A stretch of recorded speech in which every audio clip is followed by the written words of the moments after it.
Kulum dikunya. Assalamualaikum semuanya. Hai, kami dari Cimenyan Crew akan membagikan sedikit materi Tentang HPLC atau KCKT Part 2 yang akan membahas tentang kolom dan detektor, juga analisis kualitatif dan kuantitatif. Selamat menyaksikan.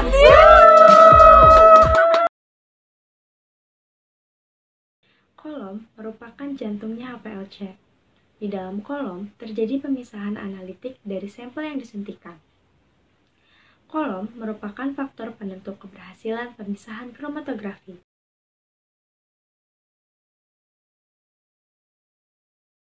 Kategori kolom HPLC dibagi menjadi 4. Yang pertama, berdasarkan hardware. Kolom HPLC biasanya terbuat dari baja tahan karat. Kolom juga terbuat dari kaca, titanium, dan polieter keton. PIC kurang tahan terhadap tekanan tinggi. PIC digunakan jika diinginkan sifat permukaan yang inert untuk sampel tertentu. Yang kedua, yaitu kategori kolom berdasarkan diameter internal. Yang pertama, ada kolom HPLC analitik. Kolom HPLC analitik merupakan kolom yang paling umum digunakan. Biasanya panjang yang digunakan yaitu 10, 15, atau 25 cm dengan diameter internal 4, 5, atau 6 mm. Yang kedua ada kolom HPLC preparatif. Kromatografi kolom preparatif melibatkan pengumpulan sampel murni yang dielusi setelah sintesis atau untuk pengujian biologis selanjutnya. Yang ketiga ada kolom HPLC semi preparatif. Kolom HPLC semi preparatif digunakan untuk memurnikan sejumlah kecil peptida, protein, atau senyawa organik kecil untuk aplikasi penelitian. Spirit semi-preparatif kolom berisi material kolom fase terbalik performa tinggi dan berkualitas tinggi yang sama dengan kolom analis spirit. Yang keempat, ada kolom HPLC mikro. Untuk mencapai kinerja yang baik dari kolom mikro, sangat penting untuk memiliki sistem HPLC dengan volume yang sangat rendah. Yang terakhir, ada kolom HPLC nano. Nano HPLC adalah perkembangan yang relatif baru dalam dunia kromatografi yang didorong oleh kemajuan mutakhir dalam fotoemik untuk pengambilan jumlah sampel yang lebih kecil dan untuk meningkatkan sensitivitas. Kategori kolom HPLC yang ketiga yaitu kategori kolom berdasarkan material pendukung fase diam. Yang pertama ada silika. Silika merupakan material pendukung fasa diam yang paling sering digunakan. Material pendukung fasa diam umumnya terbuat dari silika yang memiliki karakteristik fisika dan kinerja kromatografi yang sangat baik dan konsisten. Silika memiliki kelemahan yang terletak pada keterbatasan pH. Umumnya memiliki rentang pH 2-8. Selanjutnya ada polimer. Polimer banyak digunakan pada pemisahan molekul-molekul biologis dan memiliki rentang pH yang lebar, yaitu 1-14. Selanjutnya ada zirkonia. Zirkonia mirip dengan titanium, tapi lebih unggul dalam stabilitas pH. Perbedaannya dengan silika, yaitu dari bentuk monoklin oksida dari zirkonium. Dalam penelitian pelarutan zirkonium, zirkonia tidak ada kelarutan sedikit pun dibanding silika pada saat dilarutkan di dalam larutan yang memiliki rentang pH 1-14. Sehingga zirkonia ini memiliki stabilitas pada pH ekstrim. Zirkonia dapat berinteraksi dengan solut ion berbeda dengan silika. Zirkonia tidak dapat digunakan untuk pemisahan peptida atau protein. Karena dengan adanya karboksilat, pengukuran sampel dengan menggunakan fasa diam zirkonia sangat terganggu. Yang terakhir ada hybrid. Hybrid ini merupakan material pendukung fasa diam dari perkawinan antara silika dan polimer. Nah, yang terakhir yaitu kategori kolom berdasarkan mekanisme pemisahan. Yang pertama, ada fase normal. Jenis kolom ini memiliki fasa diam yang lebih banyak daripada fasa gerak. Fasa gerak yang digunakan bersifat nonpolar, seperti heptana dan heksana. Dan fasa diam yang digunakan bersifat polar, seperti silika, NH2, dan CN. Pemisahan komponen sampel terjadi atas dasar polaritas komponen sampel. Komponen sampel yang berinteraksi lebih kuat dengan fasa diam akan tertahan lebih lama dibandingkan dengan komponen yang interaksinya lemah dari fasa diam. Contohnya, jika fasa diam polar, maka komponen sampel yang polar akan lebih berinteraksi kuat dibanding fasa diam yang semipolar dan nonpolar. Yang kedua, fase terbalik. Dalam fase kolom terbalik, ini adalah kebalikan dari kolom fase normal. Kolom fase terbalik memiliki fase diam nonpolar seperti Rp18, Rp8, dan lain-lain. Dan fase geraknya bersifat polar seperti air, metanol, asetonitril, dan tetrahidrofuran. Pemisahan komponen sampel pada kolom fase terbalik terjadi berdasarkan polaritas komponen sampel. Yang ketiga, kolom HPLC pertukaran ion. Nah, senyawa yang dapat dengan mudah terionisasi dianalisis menggunakan kolom ini. Fase diam pada kolom pertukaran ion ini bersifat asam atau basa yang bermuatan negatif atau positif. Sedangkan fase geraknya cairan polar sebagai larutan garam dalam air. Pemisahan kolom HPLC pertukaran ion terjadi atas dasar gaya ionik yang menarik antara molekul dan fase diam bermuatan. Nah, yang terakhir, kolom HPLC filtrasi gel. Kromatografi filtrasi gel merupakan metode kromatografi di mana molekul dalam larutan dipisahkan berdasarkan ukurannya dan berat molekul. Kolom filtrasi gel bekerja dengan menjebak molekul yang lebih kecil di pori-pori adsorben. Fase diam partikel yang lebih besar tidak bisa masuk ke dalam banyak pori. Semakin besar partikelnya, semakin cepat pula elusinya.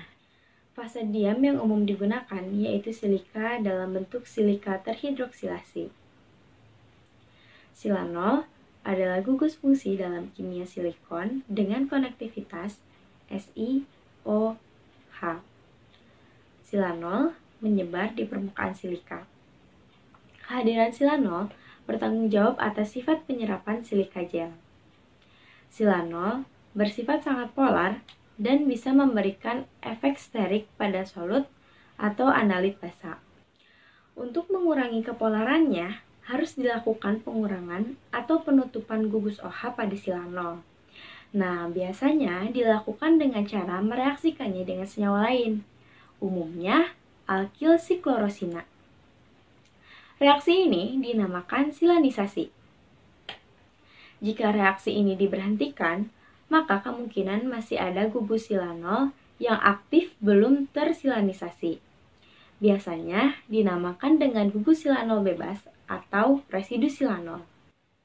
Dalam kromatografi, derivitasi gugus silanol yang dapat diakses dalam fase diam terikat dengan gugus trimetisilil disebut sebagai penutup ujung.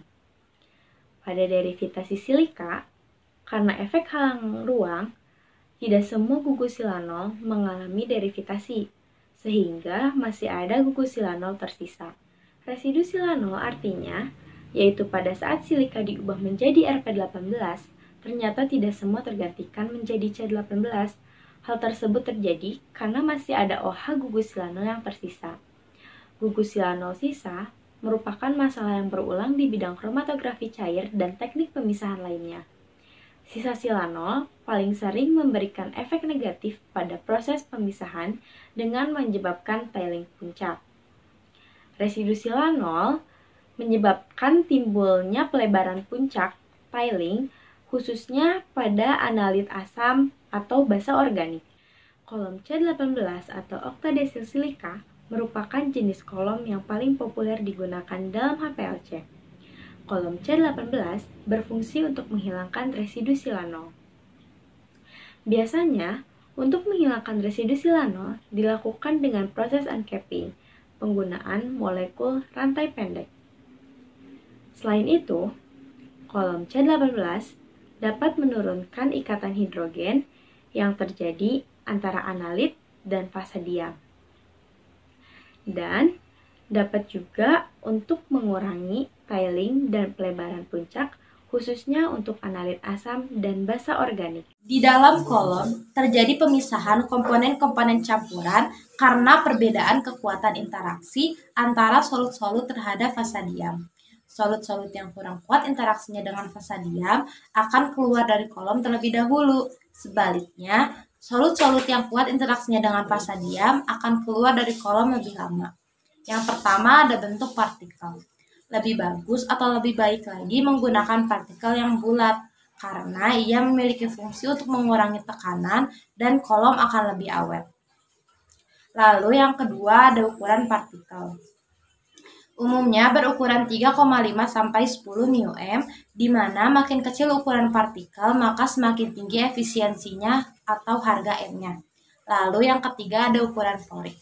Ukurannya bervariasi antara 60 sampai 10.000 Amsterd, di mana makin besar pori-pori maka analit molekul besar dapat bertahan lebih lama. Persamaan Van Dimter adalah panjang kolom kromatografi yang diperlukan sampai terjadinya satu kali kesetimbangan distribusi dinamis molekul analit dalam fase gerak dan fasa diam. Jadi, Van Dimter ini mengemukakan suatu persamaan antara JSPT terhadap laju aliran fasa gerak yang dilambangkan M. Persamaan Van Dimter ini suatu ukuran alternatif yang tergantung pada panjang kolom kromatografi, yakni tinggi lempeng. Van Dimter ini biasanya disebut dengan Height Equivalent of Theoretical Plate atau HETP, atau bahasa Indonesianya biasa disebut dengan jarak setara plat teori atau JSPT, atau lebih singkatnya disebut dengan tinggi lempeng atau H. Pada sifat ideal, nilai HETP adalah 0, tetapi karena sifat acak dari molekul yang melalui kolom, oleh karenanya nilai HETP menyimpang dari nilai idealnya. Terdapat 3 penyimpangan penting dari sifat ideal, yaitu difusi eddy, difusi longitudinal, dan kesetimbangan transfer massa. Jadi, persamaan Van Dimter itu terdiri dari difusi eddy, difusi longitudinal, dan kesetimbangan transfer massa. Ini adalah bentuk persamaan Van Dimter di mana HETP sama dengan H sama dengan A ditambah B per mu ditambah C dikali mu, di mana A itu difusi eddy, B per mu itu difusi longitudinal, dan C dikali mu itu transfer massa. Lalu ada difusi eddy. Difusi eddy ini dilambangkan A, menyatakan fungsi ukuran dan keseragaman partikel di dalam kolom kromatografi, di mana makin kecil ukuran partikel maka akan memberikan kerapatan yang sempurna. Bila makin rapat, maka akan memberikan nilai A yang makin kecil. Kumpulan molekul solut yang tersebar ada yang lebih awal mencapai detektor dan ada yang tertinggal, sehingga nantinya puncak akan melebar. Jika A kecil dan A tersebut 0, maka A itu bisa diabaikan. Lalu ada difusi longitudinal, yang dilambangkan B. Faktor B berbanding terbalik dengan kecepatan alir fasa gerak. Difusi ini memerlukan waktu, sehingga semakin panjang kolom, maka pengaruh difusi ini akan semakin besar. Dan pengaruh pelebaran makin besar yang dapat diatasi dengan meningkatkan kecepatan alir. Jadi, makin tinggi kecepatan fasa gerak, akan semakin kecil pula pengaruh difusi longitudinalnya. Lalu ada transfer massa, dilambangkan C. Adalah keseragaman dari non setimbang apabila fasa gerak mengalir dengan cepat, sementara molekul padat tidak keluar dari fasa diamnya, maka sebagian molekul padat atau komponen yang dipisahkan terlambat meninggalkan kolom. Akibatnya terjadi pelebaran puncak di mana pemisahan tersebut tidaklah efisien. Dalam melakukan analis, seringkali terjadi gangguan pada kolom. Terdapat faktor penyebab mengapa kolom mengalami gangguan. Yang pertama, ada fasa gerak yang bersifat basa dengan pH lebih dari 7 yang dapat melarutkan silika. Lalu yang kedua ada fasa gerak yang bersifat asam kuat dengan pH kurang dari 2 yang nantinya akan memecah ikatan kimia antara fasa terikat dan silika. Nah, lalu cara kita tahu kalau kolom itu mengalami gangguan ialah dari tekanan sistemnya yang tinggi atau tidak. Lalu ada bentuk puncak kromatogram, misalnya yaitu floating atau tailing, dan yang terakhir dari selektivitas atau retensinya. Detektor pada HPLC berfungsi untuk mendeteksi analit hasil pemisahan dalam kolom. Detektor dapat mendeteksi komponen yang terelusi oleh fasa diam sehingga keluar dari kolom, serta mengukur jumlah molekul tersebut sehingga dapat dilakukan analisis kuantitatif terhadap sampel. Detektor akan meneruskan data yang didapat ke recorder atau komputer sehingga dihasilkan kromatogram. Kriteria dalam memilih detektor. Yang pertama adalah universal. Maksudnya detektor dapat mendeteksi semua jenis senyawa yang digunakan. Kedua adalah detektor harus sensitif, yaitu dapat mendeteksi analit dengan konsentrasi terkecil sekalipun. Yang ketiga adalah spesifik, di mana detektor dapat membedakan antara analit dengan zat pengganggu yang berada dalam cuplikan. Yang keempat adalah bersifat non-destruktif, di mana detektor tidak merusak analit sehingga analit dapat digunakan kembali. Solute property detektor. Solute property detektor adalah detektor yang berdasar kepada pengukuran suatu sifat yang spesifik dari molekul sampel. Solute detektor hanya mengukur sifat solut dan memiliki sensitivitas yang tinggi, serta mampu mengukur solut sampai satuan nanogram atau lebih kecil lagi. Contoh detektor yang termasuk ke dalam solute property detektor adalah UV-Vis atau ultraviolet visible, detektor elektrochemical, detektor fluoresen, serta detektor mass spectrometry. Detektor UV-Vis. Detektor UV-Vis atau detektor ultraviolet visible. Pada detektor ultraviolet visible, deteksi komponen sampel didasarkan pada absorpsi sinar ultraviolet dan sinar tampak. Detektor ini sering digunakan karena memiliki sensitivitas yang tinggi dan memiliki sistem operasi yang mudah. Detektor ini digunakan untuk pendeteksian senyawa-senyawa organik. Detektor UV-Vis dilengkapi dengan pengatur panjang gelombang sehingga panjang gelombang yang digunakan dapat disesuaikan dengan jenis cuplikan yang diukur. Biasanya panjang gelombang yang digunakan adalah 254 nanometer karena kebanyakan senyawa organik menyerap sinar UV pada sekitar panjang gelombang tersebut. Detektor elektrokimia biasanya didasarkan pada daya hantar listrik. Perubahan arus akan dideteksi terhadap waktu dan ditampilkan dalam bentuk kromatogram. Pada detektor ini, larutan eluen dari kolom memasuki sebuah sel di mana larutan tersebut mengalir di atas permukaan sebuah elektroda yang diberi potensial pada suatu harga, di mana komponen-komponen sampel mengalami reaksi transfer elektron. Detektor elektrokimia digunakan untuk mendeteksi solut yang dapat mengalami reaksi redoks, baik senyawa organik maupun anorganik. Banyak senyawa organik dapat dioksidasi atau direduksi secara elektrokimia pada elektroda yang cocok. Arus yang dihasilkan pada proses ini dapat diperkuat hingga memberikan respon yang sesuai. Kepekaan detektor elektrokimia pada umumnya tinggi.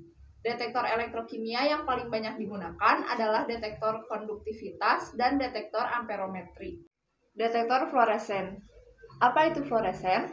Fluoresen atau fluoresensi adalah emisi cahaya setelah penyerapan sinar UV atau sinar tampak oleh molekul fluoresensi atau disebut fluorofor. Dengan demikian, klorofil menyerap energi dalam bentuk cahaya pada panjang gelombang spesifik untuk mencapai tingkat energi yang lebih tinggi, lalu mengemisikan cahaya yang diserap untuk kembali ke kondisi semula. Detektor fluoresen merupakan detektor HPLC yang paling sensitif, spesifik, dan selektif di antara detektor HPLC yang lainnya. Detektor ini memungkinkan untuk mendeteksi sebuah molekul analit tunggal di dalam sampel dengan tepat. Detektor ini sangat cocok untuk trace analis karena bersifat spesifik dan sensitif. Sensitivitas dari detektor fluoresen ini adalah 10 sampai dengan 10.000 kali lebih kuat daripada detektor UV untuk sebuah senyawa yang menyerap sinar tampak. Prinsip dari detektor ini adalah sampel dikenai sinar UV yang sesuai, maka zat ini akan berfluorensi. Detektor spektrometri massa, di mana sejumlah fraksi kecil cairan dari kolom dimasukkan ke dalam spektrometer massa pada kecepatan alir 10-50 ml per menit, atau menggunakan termospray. Lalu, analit akan diionisasikan, dipisahkan pada analisator, dibaca oleh detektor, dan menghasilkan spektrum massa. Sistem kerja spektrometer massa terdiri dari 4 tahap, yaitu proses ionisasi, akselerasi, defleksi, dan deteksi. Proses ionisasi dimulai dengan penguapan sampel. partikel sampel yang berasal dari proses penguapan akan bertumbukan dengan aliran elektron yang berasal dari pemanasan metal coil menuju elektron trap. Dari proses tumbukan tersebut akan terjadi proses pertukaran energi sehingga beberapa elektron dapat keluar dan membentuk ion positif. Positif yang keluar dari ruang ionisasi akan melewati 3 celah. Ketiga celah ini memiliki tegangan dari 1000 sampai 0 volt. Semua ion yang melalui celah ini dipercepat untuk mendapatkan berkas cahaya yang fokus. Proses ini dinamakan proses akselerasi. Masuk ke proses defleksi. Ion positif akan dibelokkan oleh medan magnet. Jumlah medan magnet yang digunakan bergantung pada massa ion. Ion yang ringan akan mengalami pembelokan yang lebih dibandingkan ion yang berat. Sedangkan ion yang memiliki massa yang tepat akan masuk ke area detektor. Proses deteksi dilakukan untuk memisahkan campuran sampel yang selanjutnya masing-masing komponen akan dianalisa dalam spektrometer massa secara satu persatu. Properti detektor merupakan jenis detektor yang mengukur sifat fisik solut dan fasa gerak detektor. Tipe ini relatif tidak sensitif. Jenis detektor bulk property dibagi menjadi 2 yaitu evaporative light scattering detector atau ELSD atau detektor hamburan cahaya dan refractive index detector atau LED atau yang biasa disebut dengan detektor indeks bias. Evaporative Light Scattering Detector atau ELSD adalah suatu alat deteksi yang digunakan pada kromatografi cair kinerja tinggi yang dapat mendeteksi senyawa non-atsiri.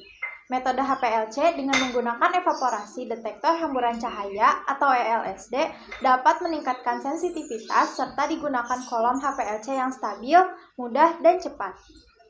Detektor evaporasi hamburan cahaya ideal untuk mendeteksi analit tanpa gugus kromofor UV karena analisis tidak bergantung pada sifat optik dari suatu senyawa. Prinsip kerja dari detektor evaporasi hamburan cahaya atau ELSD adalah sampel yang berasal dari HPLC dalam bentuk cair mengalami nebulisasi menjadi bentuk aerosolnya. Kemudian, pelarut yang digunakan akan mengalami evaporasi atau penguapan, sehingga terpisah dari sampel. Sampel yang terpisah ditembaki dengan sinar pada semua panjang gelombang, kemudian jumlah cahaya yang dipantulkan kembali akan memberikan sinyal untuk detektor. Sinyal yang terdeteksi akan memberikan data output berupa kromatogram. Detektor indeks bias. Detektor indeks bias merupakan detektor yang juga luas penggunaannya setelah detektor ultraviolet. Dilakukan dengan mengukur perbedaan indeks bias fase gerak murni dengan indeks bias fase gerak yang berisi komponen sampel, sehingga dapat dianggap sebagai detektor yang universal pada HPLC. Detektor ini kurang sensitif dibandingkan dengan detektor ultraviolet dan sangat peka terhadap perubahan suhu. Prinsip kerja dari detektor indeks bias adalah ketika seberkas cahaya melewati satu medium ke medium lain, terjadi perubahan yang cepat.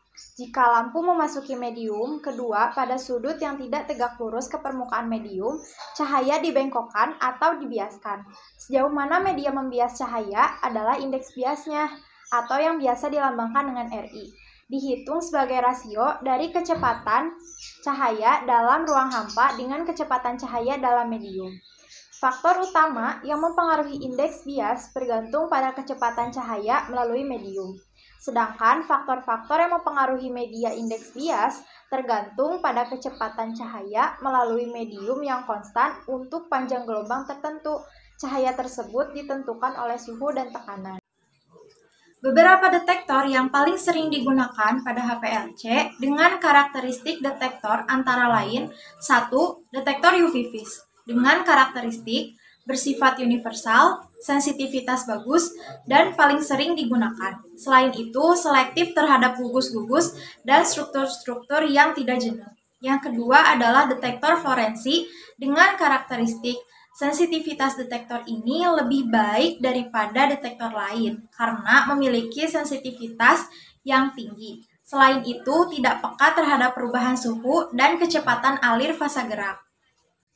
Yang ketiga, selain detektor UV, detektor indeks bias juga bersifat universal, akan tetapi sensitivitasnya tidak terlalu tinggi. sangat sensitif terhadap perubahan suhu, dan tidak dapat digunakan pada elusi bergradien. Yang keempat adalah detektor elektrokimia yang memiliki karakteristik peka terhadap perubahan suhu dan kecepatan alir fase gerak, tidak dapat digunakan pada elusi bergradien, hanya mendeteksi solut-solut ionik, sensitivitas tinggi, dan bersifat selektif. Tetapi dapat terjadi kesalahan apabila ada kontaminasi pada elektroda. Kualitatif, suatu proses mengidentifikasi senyawa kimia dalam satu sampel berdasarkan sifat zat, jenis zat, dan komponen sampel yang sedang dianalisis. Yang pertama itu identifikasi bahan zat aktif, contohnya yaitu klorin dan iodin. Dan berikut merupakan zat yang biasa digunakan pada bahan tekstil, namun sering dijumpai dalam bahan makanan. Yang kedua itu analisis bahan kimia obat dalam obat tradisional. Nah, salah satu contoh yang sering ditemukan dalam obat tradisional itu biasanya paracetamol, yaitu ada dalam obat pegalinu. Yang kedua itu ada sildenafil sitrat. Nah itu biasanya terkandung dalam obat kuat pria, dan kemudian ada glibenclamid yang biasanya terkandung dalam obat kencing manis atau diabetes. Nah, yang ketiga itu ada analisis bahan berbahaya dalam kosmetik. Nah, bahan kimia yang sering ditemukan di dalam kosmetik itu yang pertama ada hidroquinon. Biasanya dia itu terkandung dalam kosmetik penghilang bekas luka atau bekas jerawat dan penghilang flek hitam. Nah, kemudian yang kedua ada triclosan, yaitu untuk menghilangkan bakteri. Nah, namun untuk triclosan ini biasanya penggunaannya itu sudah dilarang karena bisa mengakibatkan kulit kering dan sensitif.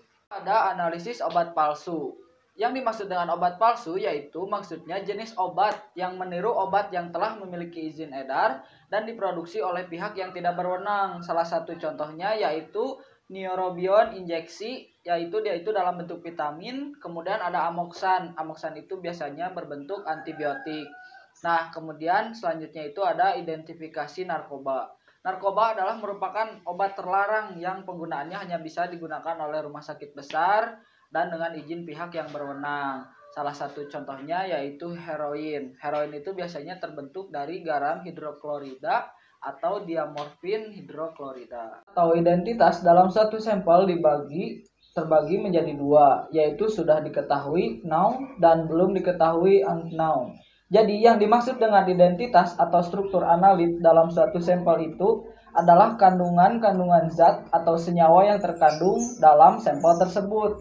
Preparasi sampel. Pertama, sampel itu minimal dilarutkan, kemudian disaring ataupun dengan cara ekstraksi, yaitu dengan cara solid phase extraction. Setelah sampel dipreparasi, kemudian suntikan sampel ke perangkat HPLC. Analisis kualitatif didasarkan atas data waktu retensi analit pada kromatogram, jadi HPLC tidak bisa mengatakan atau menyatakan nama tiap puncak kromatogram itu menghasilkan zat apa, sehingga dibutuhkannya suatu larutan baku pembanding.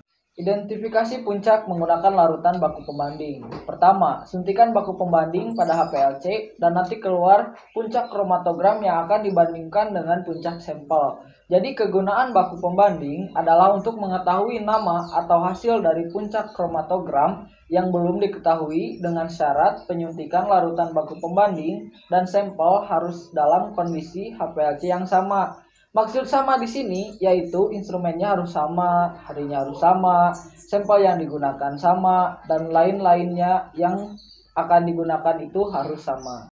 Jika nilai waktu retensi atau TR analit dalam sampel sama dengan nilai TR baku pembanding, berarti analit yang sedang dicari itu terkandung dalam sampel yang sedang dianalisis. Nah, agar mempermudah untuk membaca puncak kromatogram, konsentrasi larutan baku pembanding sebaiknya sama atau mendekati konsentrasi analit dalam sampel. Jika terlalu tinggi, maka bentuk puncaknya akan berbeda dan waktu retensi pun jelas akan berbeda. Positif palsu dan negatif palsu. Positif palsu atau false positif yaitu data hasil uji positif tapi data sebenarnya itu negatif. Dan false negatif atau negatif palsu yaitu data hasil uji itu negatif tapi sebenarnya hasil itu positif. Nah, kemudian pada tabel itu ada TP atau true positif, Fe atau false positif, Fn atau false negatif, dan Tn atau true negatif. Dan di sana ada yang dikali silang, itu harus dihindari dalam analisis. Biasanya itu diakibatkan oleh kesalahan alat yang kita gunakan. Menghindari positif palsu. Menghindari positif palsu di mana saat kita menganalisis menggunakan alat HPLC, hasil yang kita dapatkan itu tidaklah ragu dan yakin dengan hasil tersebut.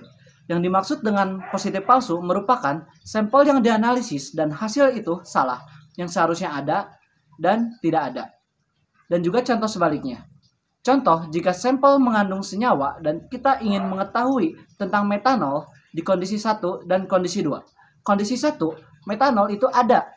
Padahal waktu dianalisis oleh alat lain ternyata tidak ada. Dan juga kebalikannya. Saat kita menganalisis metanol oleh alat HPLC, itu tidak ada. Saat kita gunakan alat lain ternyata ada. Di sini kita akan memberitahu bagaimana caranya agar kita terhindar dari hasil positif maupun negatif palsu. Agar dapat menghindari positif maupun negatif palsu, yang dapat kita lakukan pertama-tama adalah melakukan perubahan kondisi HPLC. Yang pertama yang dapat kita rubah adalah komposisi fase gerak. Campuran pelarut yang berbeda dapat digunakan untuk fase gerak. Pelarut yang digunakan tergantung pada jenis sampel yang akan dipisahkan. Fase gerak yang digunakan haruslah dapat melarutkan sampel. Jika sampel tidak larut oleh fase gerak, maka akan terjadi kesalahan di komponen alat selanjutnya, yaitu di fase diam. Di mana jika sampel tidak larut oleh fase gerak, maka fase diam akan terjadi denaturasi ataupun rusak, sehingga hasil analisis tidak optimum dan bisa saja mendapatkan hasil positif maupun negatif palsu. Dari komposisi fase gerak, yang dapat kita rubah yang pertama adalah dari jenis larutan. Apakah larutan tersebut yang akan digunakan bersifat polar ataupun non-polar? Jika berdasarkan jenis fase HPLC, fase normal, maka yang kita gunakan adalah fase gerak, bersifat non-polar. Dan jika kita menggunakan fase terbalik HPLC, maka fase gerak yang kita gunakan adalah polar. Selanjutnya, yang dapat kita rubah adalah dari perbandingan. Perbandingan fase gerak, jika kita mengubah perbandingan fase gerak, maka kita pun akan mengubah nilai polaritasnya. Kita harus mendapatkan jenis larutan polar ataupun non-polar yang tepat, dan juga perbandingan yang tepat, di mana hal itu dapat mempengaruhi dari kelarutan sampel, dan kita harus mendapatkan fase gerak yang dapat melarutkan sampel, agar tidak terjadi kerusakan saat di fase diam. Hal yang dapat dirubah selanjutnya adalah elusi, di mana elusi ini dibagi menjadi dua, ada elusi gradien dan juga elusi isokratik. Elusi gradien merupakan metode HPLC di mana komposisi fase gerak dan juga laju alirnya dapat diubah selama proses HPLC. Elusi isokratik merupakan metode HPLC di mana komposisi fase gerak dan laju alirnya tidak dapat diubah selama proses HPLC. Jika kita menganalisis sampel yang multikomponen, maka kita menggunakan elusi gradien, karena elusi gradien dapat mengatur komposisi fase gerak, di mana nilai polaritasnya pun akan berubah. Dan untuk multikomponen itu, beberapa komponennya memiliki nilai polaritas yang berbeda, tetapi berdekatan. Agar beberapa senyawa tidak teranalisis menjadi satu senyawa, maka harus menggunakan elusi gradien, karena elusi gradien dapat mengubah nilai polaritasnya. Untuk sampel yang komponennya hanya sedikit dan memiliki nilai polaritasnya berbeda jauh, itu dapat dielusi menggunakan elusi isokratik. Kemudian yang dapat dirubah adalah dimensi atau jenis kolom. Kolom itu dari bahan baja, tahan karat, atau silika, dan yang lain-lainnya.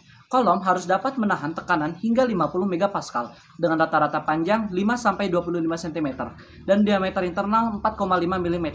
Berdasarkan dari ukurannya, yaitu panjang dan diameternya, kolom dibagi menjadi 3. Ada konvensional, yaitu panjangnya 10-25 cm dengan diameter 4,5 mm. Ada mikrobor, yaitu panjangnya 10 cm dengan diameter 2,4 mm. Dan yang selanjutnya ada high speed, panjangnya 6 cm dan juga diameternya 4,6 mm. Kolom biasanya terisi fase diam, di mana ada dua jenis berdasarkan fase diamnya, yaitu fase normal, berupa fase diam polar, dan juga fase terbalik, berupa fase diam bersifat non-polar. Hasil positif palsu berdasarkan kondisi komposisi fase gerak, di mana di sini kita memiliki dua kondisi. Kondisi pertama yaitu fase gerak metanol dengan air, di mana perbandingannya yaitu 40:60, dan kondisi kedua metanol air dengan perbandingan 60:40. Kita analisis dan keluarlah data. Kemudian kita cocokkan mana yang lebih mendekati dengan larutan baku. saat kita lihat kondisi 2 lebih mendekati daripada kondisi 1, di mana di kondisi 1 waktu retensi dan juga capacity factor yang didapat lebih kecil alias lebih cepat sehingga data yang keluar pun lebih cepat. Dan di kondisi 2 waktu retensi dan capacity faktornya itu sama seperti larutan baku, di mana hal itu lebih meyakinkan kita bahwa hasil dari analisis itu tidak salah. Di kondisi 1, bisa saja fase gerak kurang melarutkan si sampel. Hal itu menyebabkan saat terjadinya pemisahan di fase diam, proses pemisahannya kurang maksimum, sehingga hasil dari analisis tersebut kurang meyakinkan. Kondisi 1 dan 2, komposisi fase gerak berbeda. Tapi di larutan baku yang mendekati larutan baku adalah kondisi 2. Hal ini menambah keyakinan hasil positif palsu terhindar, di mana jika waktu retensi analit atau dan juga capacity factor sampel sama dengan larutan baku, maka analit yang kita analisis itu tidak salah, sehingga kita terhindar dari positif maupun negatif palsu. Kemudian, menghindari positif palsu menggunakan baku internal atau internal standar. Di sini kita menganalisis analit X, tetapi ditambahkan dengan internal standar. Begitupun dengan larutan baku pembanding.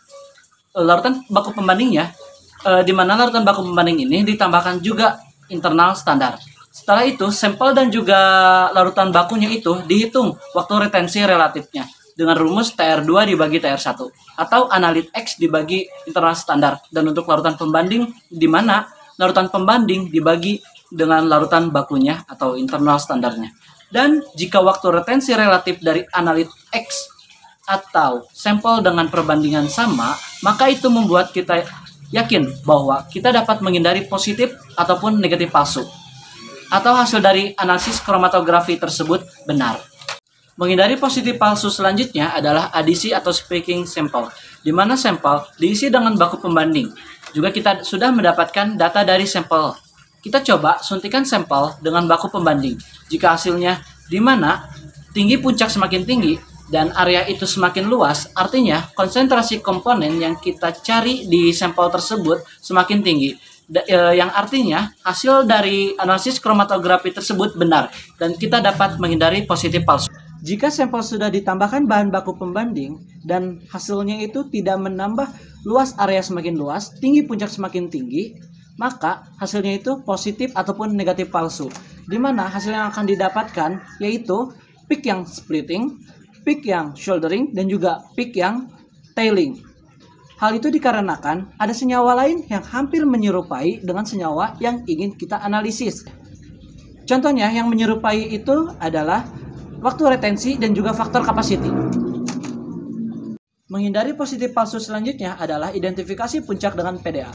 Puncak yang diidentifikasi dengan detektor photodiode array, sampel, dan pembanding kita scan. Kita sudah dapat melihat zat yang kita analisis di suatu sampel. Ada yang sama dengan baku pembanding. Baik dari waktu retensi, faktor capacity, sudah ada yang mendekati.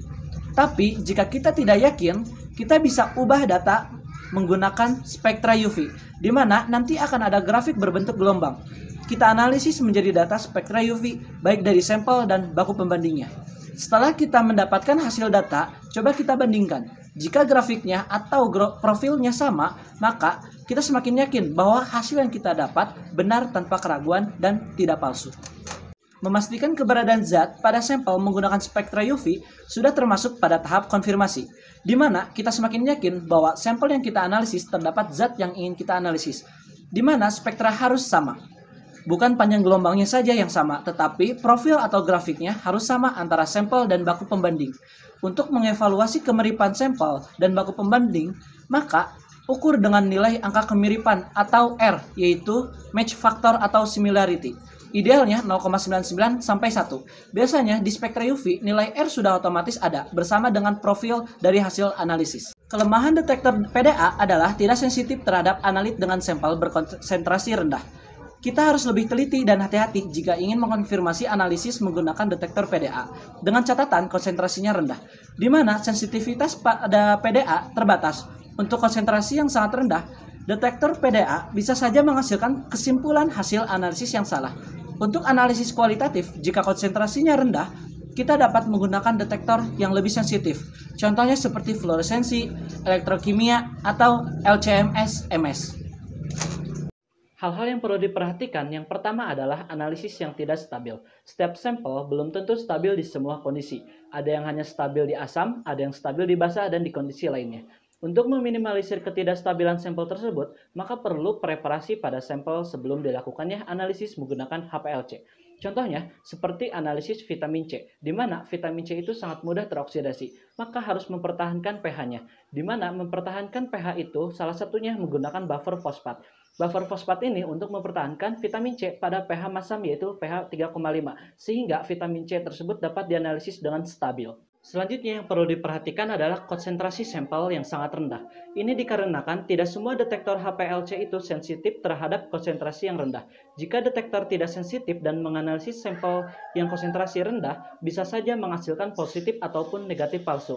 Untuk menghindarkan positif ataupun negatif palsu, maka detektor perlu diganti menggunakan detektor yang lebih sensitif. Contohnya seperti fluorensi, elektrokimia, atau menggunakan LC-MS. Matriks sampel yang kompleks di mana ikatan kompresi itu membuat suatu sampel lebih sulit untuk dipisahkan. Maka perlu perlakuan khusus jika kita menganalisis senyawa yang kompleks agar hasil analisisnya pun optimum. Analit bersama-sama dengan degradan atau metabolit dengan struktur yang mirip, di mana sampel yang dianalisis memiliki sifat fisika kimia yang hampir mirip dengan senyawa lain, atau fisika kimia dari sampel dengan senyawa lain mirip yang biasanya disebut dengan isomer. Di mana jika sifat fisika kimia tersebut hampir mirip atau bahkan mirip, dapat membuat waktu retensi ataupun faktor capacity dan lain-lainnya itu sama. Sehingga puncak dari senyawa yang berada di sampel dengan senyawa lain sama.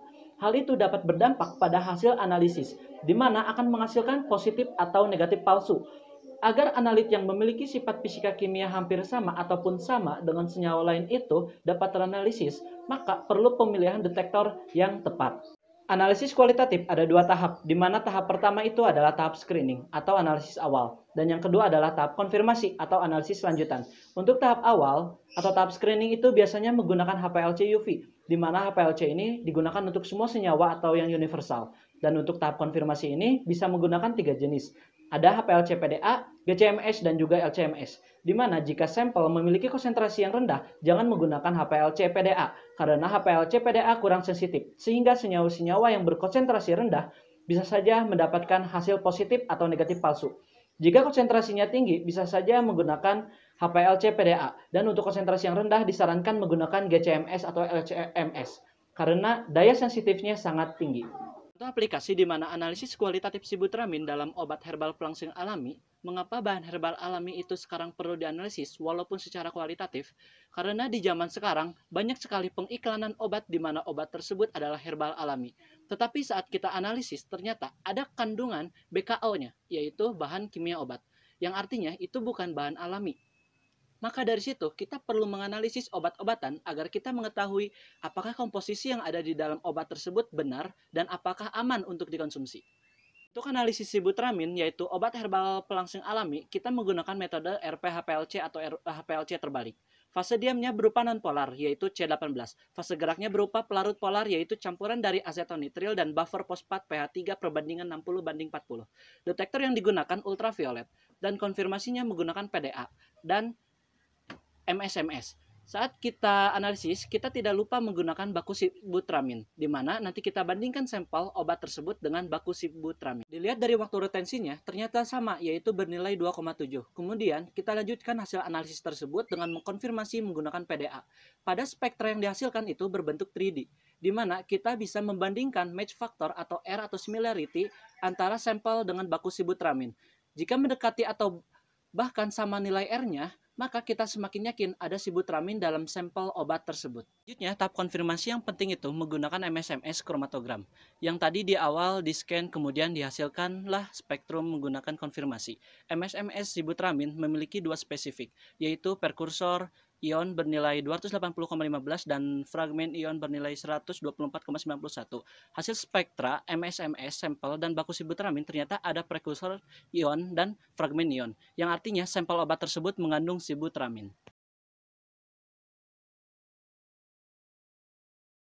Analisis kuantitatif adalah analisis yang dilakukan untuk mengetahui kadar suatu senyawa dalam sampel, dapat berupa satuan mol ataupun persentase dalam gram.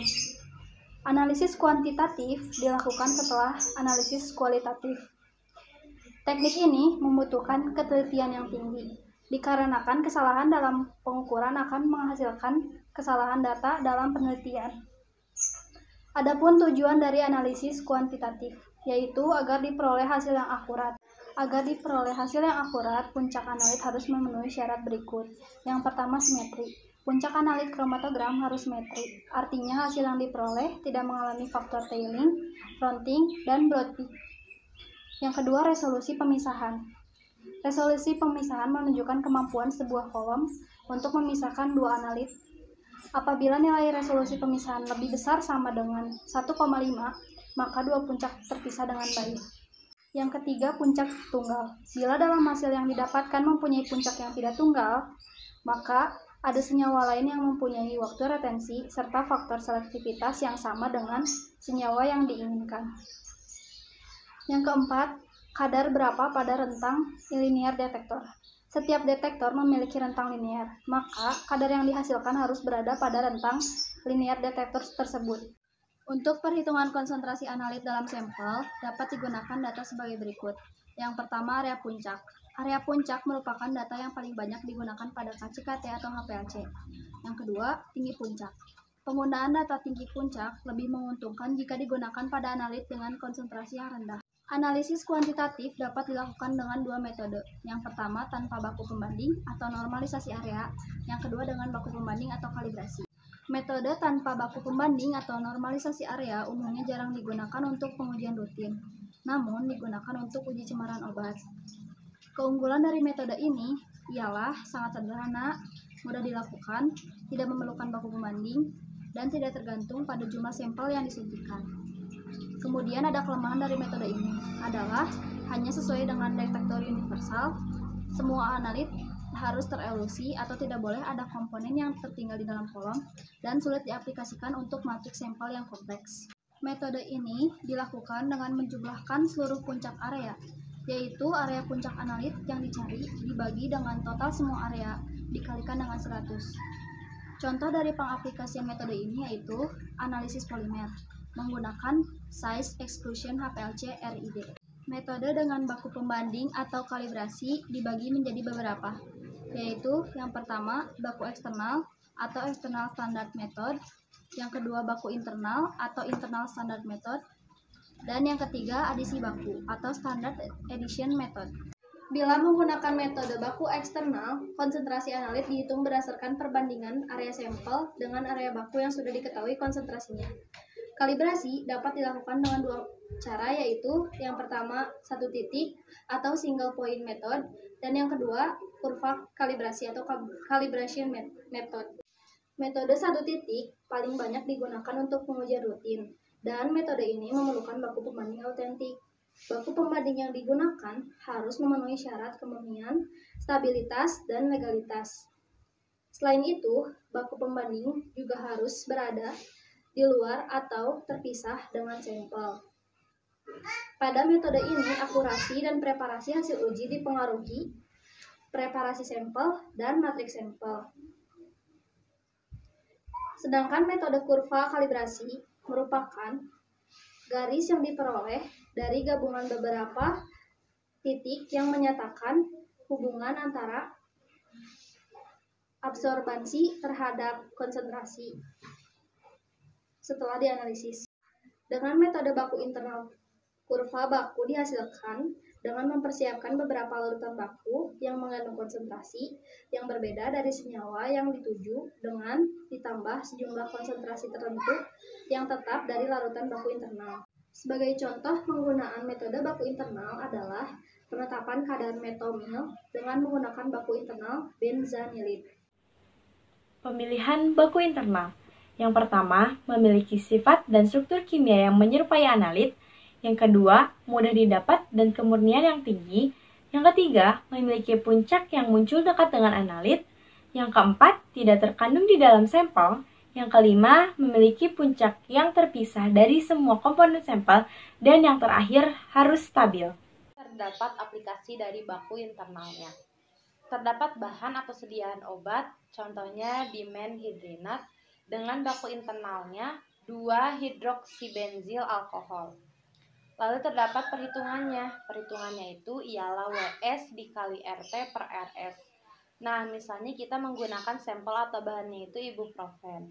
Nah, di situ kan kita menggunakan baku internalnya berupa valerofenon. Jadi perhitungannya itu WS itu berupa bobot dari ibuprofen dalam bentuk miligram dikali dengan RT per RS yang berturut-turut ialah perbandingan respon puncak ibuprofen terhadap valerofenonnya dari larutan uji dan larutan bakunya. Adisi baku. Pada adisi baku, larutan diadisi atau spike dengan baku eksternal yang telah diketahui konsentrasinya. Larutan sampel diadisi dengan baku eksternal lalu diencerkan sampai tanda batas. Konsentrasi sampel dapat dihitung melalui rumus area sampel dibagi dengan jumlah area total, lalu dikurangi area sampel lalu dikalikan dengan konsentrasi baku. Metode adisi baku umum digunakan pada saat melakukan validasi metode untuk menentukan akurasi. Biasanya digunakan 3 macam konsentrasi sampel dari masing-masing kemudian diulang sebanyak 3 kali. Jika kadar analit kecil, maka dapat digunakan metode adisi baku. Metode penambahan standar adalah suatu metode di mana pada jumlah sampel yang sama ditambahkan larutan standar dengan konsentrasi yang berbeda. Biasanya dilakukan dengan penambahan konsentrasi larutan dengan kadar konsentrasi larutan yang meningkat. Kemudian, larutan baku eksternal ditambahkan ke dalam sampel masing-masing dengan konsentrasi yang berbeda. Lalu ditambahkan dengan pelarut dan disuntikan pada HPLC. Maka akan keluar kromatogram dan masing-masing area dari sampel tersebut. Dibuat plot dan konsentrasi analit dihitung berdasarkan garis regresi yang memotong sumbu X. Dari persamaan tersebut, maka kita dapat menghitung konsentrasi dalam sampel dengan rumus Y sama dengan BX tambah A. Selanjutnya itu ada faktor respon. Rumus pencarian RF atau faktor respon. Nilai RF sama dengan nilai slope sama dengan nilai area baku atau konsentrasi baku. Nah, area puncak baku digambarkan dengan Y1 dan konsentrasi baku digambarkan dengan X1. Dan untuk mencari konsentrasi analit sama dengan area sampel dibagi RF. Nah, untuk mencari area sampel atau Y itu sudah dijelaskan di slide sebelumnya. Faktor respon relatif atau relatif respon faktor yang disingkat dengan RRF, di mana analisis kuantitatif ini banyak digunakan untuk penentuan kuantitatif cemaran tanpa penggunaan baku pembanding. Cemaran di mana rumus faktor respon relatif memerlukan rumus RF, di mana itu rumusnya area puncak baku dibagi konsentrasi baku. Lalu cari RF dari cemaran dan RF dari bahan aktif. Sehingga rumus dari RRF atau yang biasa disingkat dengan huruf F memiliki rumus sebagai berikut, yaitu F sama dengan RF cemaran dibagi RF bahan aktif. Setelah kita mendapatkan nilai F dan kita menginginkan persentase dari konsentrasi suatu cemaran, maka gunakan rumus persentase sama dengan 100 kali 1 per F dikali respon area sampel dibagi respon area standar. Contoh, jika kita ingin menganalisis tablet glimepirida, F-nya tersebut sudah ada ketetapan dari ilmuwan dan juga senyawa lain. Sudah ada ketetapannya di mana untuk glimepirida nilai F-nya itu adalah 1,3.